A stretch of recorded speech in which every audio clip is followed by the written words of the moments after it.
1 in 7 real estate transactions is falling apart right now before it ever gets to closing.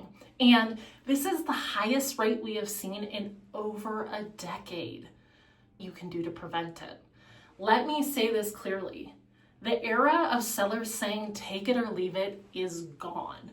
So as a seller, here's what you need to know to go to a seller and ask for additional concessions and compensation beyond the purchase price.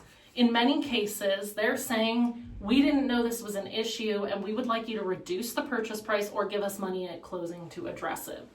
It is no longer health and safety issues only. So if you're a seller, the number one thing you can do is get ahead and be proactive about any issues with your home. If you know of deferred maintenance, that you can take care of it.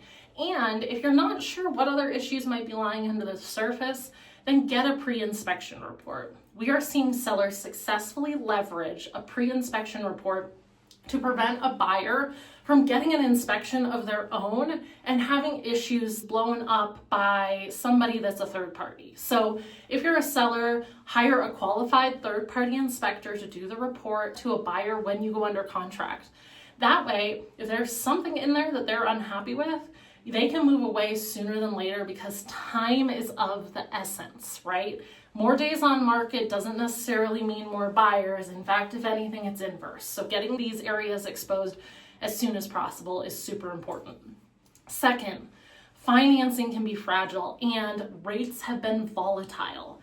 An increase in interest rates by 0.5% to 1% can increase a monthly payment for a buyer by several $100s. And if a buyer has not yet locked their mortgage rate and interest rates go up, this increase in payment can be enough to make a buyer have second thoughts.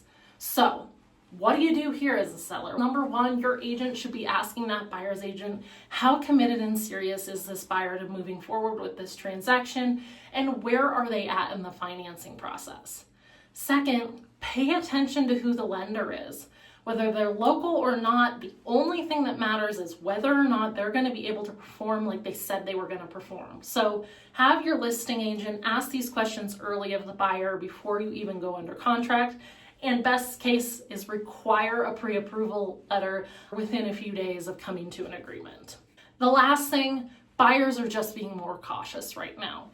Even if they decide that your house is their number one priority, they probably have 2-3 other properties in the back of their mind that they can move on to if they're not able to come to agreement with you. So you need to understand that with more competition and more listings on the market, your home needs to be well represented. But the number one thing I can tell you as a seller is to be open-minded when it comes to inspections and repairs.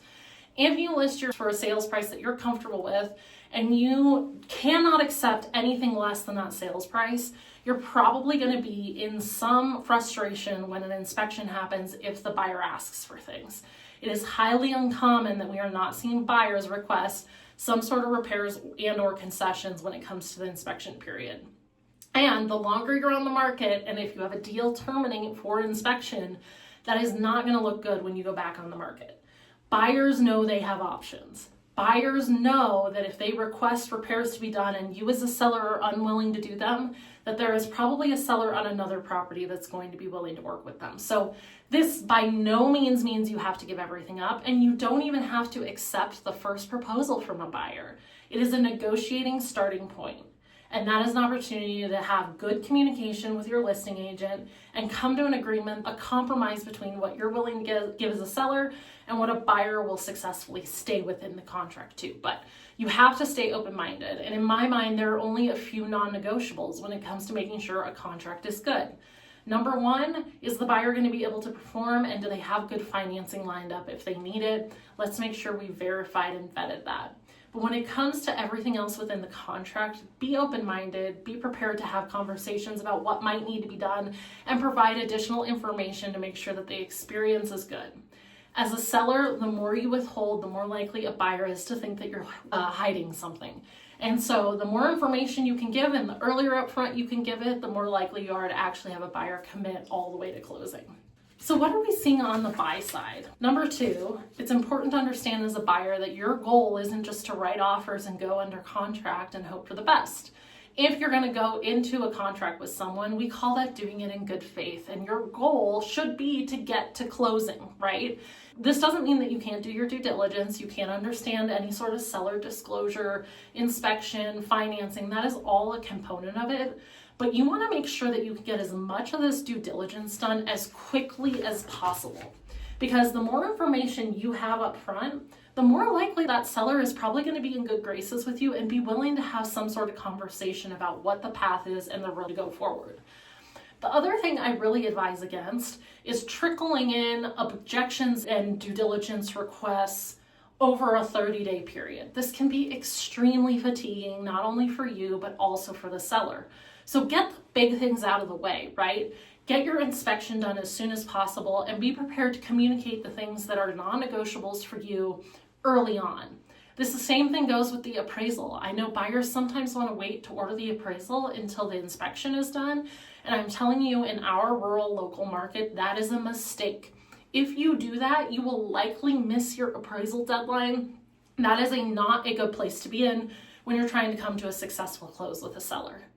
And then the very last thing is understand that this process is going to take time and you have to separate your needs from your wants. It is an emotional process buying a home. There is no doubt about it. But if you are confused and you think that your wants are have-to-haves or non-negotiables, you're going to have a very hard time finding the perfect property in our area. We know that in most cases you're going to have to compromise something, but if you understand the leverage of sweat equity in the future or things that you can do down the road to your property value, and you're willing to compromise something now, there can be a huge, massive upside in a real estate market that has a lot of safety. So stay open-minded, understand that just because it's a want doesn't mean it's a have-to-have, and understand what you're willing to walk away for. So here's the reality. Getting under contract can be a win-win for everyone, but there can be ups and downs throughout the process. Having extremely tight and good communication with your agent is the key to making sure that any of these potential obstacles and roadblocks can be navigated. View the contract as a business decision. You are making a huge investment and or selling a huge investment on either side of this contract, and it's really important that you understand that these decisions need to be made outside of the vacuum of how we feel. Hire a great agent, someone who understands that and can keep you level-headed when things get rocky, and someone who can help partner with you in protecting your wealth way down the road. We hope this was helpful. We're here at Colorado Property Group, and we're happy to talk to you and answer any questions you may have about the buying or selling process along the way, and we'll look forward to seeing you next time.